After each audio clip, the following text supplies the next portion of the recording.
sé leor áran a han sé áran a chrunnich tíar Frangach Hollamach Francis Tommy bunig rucagaí an núginis tasin a loch bó chastel gon viken agus ba mé hinnar Jackan sa chai sa kets fashion huas ag a derab hai as a drucagaí agus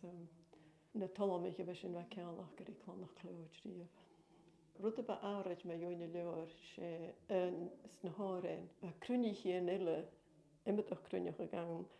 regéana le duine móra académicach ach sé bh seo ach na hárain veice a bh bíal an chlói. Árain veice árain mhóra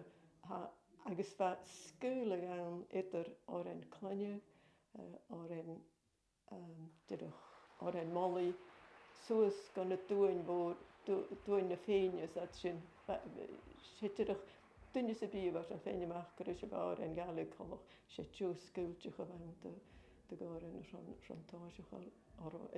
gur eollas a chur